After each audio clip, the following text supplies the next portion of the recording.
जळगाव तालुका police station येथे काल एक गुन्हा दाखल करण्यात आलेला आहे. तर गुन्ह्याचा CR नंबर आहे 433/24 BNS सेक्शन 303(2) आणि 3/5 अन्वये गुन्हा दाखल करण्यात आलेला आहे. या गुन्ह्यामध्ये जळगाव शहरातील गिरणा पंपिंग जवळ IR पाईपच्या समोर जी जुनी पाण्याची लोखंडी पाईपलाईन होती ती JCBच्या सहाय्याने खोदून तिथील पाईप काढण्यासंदर्भाने महानगरपालिकेचे उपअभियंता पाणी पुरवठा विभाग योगेश प्रकाश बोरोले यांना माहिती मिळाली होती. त्या अनुषंगाने त्या ठिकाणी ते गेले आणि त्या ठिकाणी त्यांना तो प्रकार आढळून आल्याने त्यांनी संबंधितांविरुद्ध पोलीस स्टेशनला गुन्हा दाखल केलेला आहे. या गुन्ह्यामध्ये एकूण 6 आरोपी आहेत. अक्षय अग्रवाल, नरेंद्र पानगडे, रवन चव्हाण, भावेश पाटील, अमीन राठोड, सुनील महाजन हे 6 आरोपी आहेत. यातील जे 5 आरोपी आहेत त्यांना या गुन्ह्यामध्ये अटक करण्यात आलेलं होतं. आज कोर्टामध्ये त्यांना हजर केल्यानंतर कोर्टाने त्यांना MCR केलेला आहे आणि यातील जे पुढील तपास आहे ते API अनंत आहेरे यांच्याकडे देण्यात आलेला आहे. तांत्रिक पुरावा आणि इतर जे पुरावे आहेत त्याच्या अनुषंगाने गुन्ह्याचा तपास सुरू आहे. आरोपींची पार्श्वभूमी काय, जे आरोपी आहेत त्यांची पार्श्वभूमी काय? सदर जे अक्षय अग्रवाल आहे यांची अशी पार्श्वभूमी आहे की ते महानगरपालिकेमध्ये कॉन्ट्रॅक्ट घेण्याचं काम करत होते. इतर आरोपी सर? इतर आरोपी त्यांच्या सोबत होते असं ते प्राथमिक तपासात निष्पन्न झाले.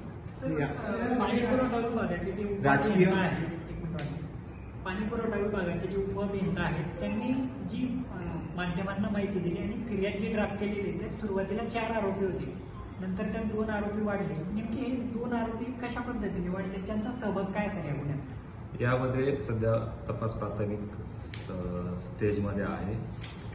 जे साक्षीदार समोर येत आहेत त्यांचे स्टेटमेंट नोंदवले गेलेले आहेत, त्यांचे कॉल डिटेल्स तपासले गेलेले आहेत. त्या अनुषंगाने जी नावं येत आहेत कोणाच्या सांगण्यावरून हा गुन्हा केला गेलेला आहे किंवा याच्यामध्ये कोणाचा सहभाग होता तशा आरोपींकडे संशयित म्हणून त्यांना यामध्ये आरोपी करण्यात आलेला आहे आणि त्यांच्याकडे चौकशी केली जाणार आहे. सध्या गुन्ह्यामध्ये जी नावं निष्पन्न झालेली आहेत त्याच्या अनुषंगाने ज्यांची नावं आलेली आहेत त्यांच्याकडे पोलीस विभाग तपास करणार आहे. सर, हे जे 2 नावं वाढले आहेत, हे जे 2 नावं वाढलेले आहेत तांत्रिक माहितीच्या आणि इलेक्ट्रॉनिक एव्हिडन्सच्या आधारे हे 2 नावं वाढलेले आहेत असं आपलं म्हणणं आहे. यांचा नेमका सहभाग काय? सध्या तपास हा प्राथमिक स्टेजमध्ये आहे, त्याच्यावर भाष्य करणं योग्य होणार नाही. तपास चालू आहे. जसे आमच्या तपासात अपडेट मिळतील आपल्याला अवगत करण्यात येईल. सर, जे शेवटचं नाव आहे सुनील महाजन, त्यांचं पूर्ण नाव काय आरोपीचं? सुनील सुकडू महाजन. काल दिनांक 12/12/2024 रोजी संध्याकाळी 4 वाजता रस्त्याचं काम करणाऱ्या ठेकेदाराने गिरणा पंपिंग रोडवरचं पाईपलाईन जी जुनी ब्रिटिशकालीन पाईपलाईन आहे पाणी पुरवठा करणारी शहराला, जी सद्यस्थितीमध्ये बंद आहे मात्र ती जमिनीमध्ये अस्तित्वात आहे, अशी पाईपलाईन ही त्या ठिकाणून काढली जात असल्याचं आम्हाला तिथून माहिती दिली. ती माहितीवरून आम्ही तात्काळ आमचे जे कर्मचारी होते पाणी पुरवठा विभागाचे त्यांना आम्ही त्या ठिकाणी जागेवरती पाठवलं. ते पाठवलं असता त्या ठिकाणी आम्हाला त्या ठिकाणी JCB चालू असल्याचं आणि खोदकाम चालू असल्याचं दिसलं. त्यावेळेला आम्ही JCB आणि खोदकाम थांबवून सर्व जो मुद्देमाल होता तो मुद्देमाल त्या ठिकाणी जमा केला आणि तो जमा केल्यानंतर पोलिसांना तात्काळ त्याची माहिती दिली. पोलीस त्यावेळेला जागेवरती आले. त्यांनी जागेवरती येऊन ते माल आणि त्या ठिकाणी काम करणारे लोक यांना पकडलं आणि त्या सर्वांना घेऊन पोलीस स्टेशनला आम्ही मुद्देमालासह जमा केलेलं आहे. त्या ठिकाणी समक्ष जे JCBचे मालक होते त्या JCBचे मालक आहे, त्याचं नाव आहे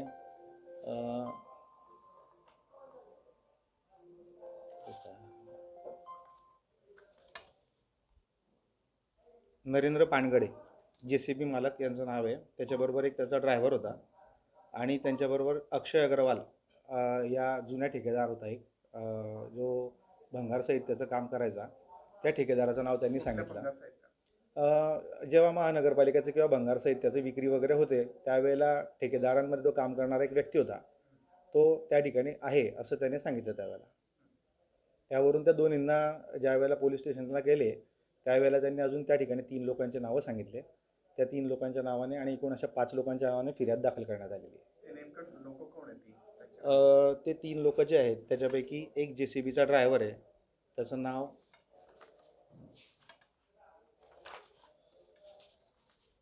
एक अक्षय अग्रवाल, दुसरा नरेंद्र पानगडे, तिसरा रवींद्र चव्हाण चौथा भावेश पाटील आणि पाचवा अमीन राठोड. तसं जर पाहिलं तर गिरणा पंपिंगपासून तर गिरणा टाकीपर्यंत एक 3.5 ते 4 किलोमीटरची लांबी येते. या 3.5 ते 4 किलोमीटरच्या लांबीमध्ये जुनी ब्रिटिशकालीन पाईपलाईन होती. त्या ब्रिटिशकालीन पाईपलाईनीमुळे गिरणा टाकीवरच्या आपल्या बसक्या टाकीमध्ये पाणी पुरवठा होत होता. त्यावरून शहराला पाणी पुरवठा व्हायचा पूर्वी. सर आता ही पाईपलाईन होती ना, ही म्हणजे त्यांनी चोरून नेली आहे का चोरी करतानाच सापडली? चोरी करतानाच सापडले आणि तसाचा तसा मुद्देमाल हा आम्ही पोलीस स्टेशनमध्ये जमा केला.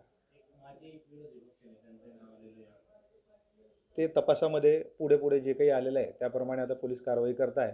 त्याच्याप्रमाणे चौकशी पण सुरू आहे. कितीचा मुद्देमाल आहे? जवळपास 2.5 लाखाच्या आसपास पाईप होते आणि 2.5 लाखाचे तिथे JCB असं 5 लाखाचे हे तिथे जमा करण्यात आले. हो.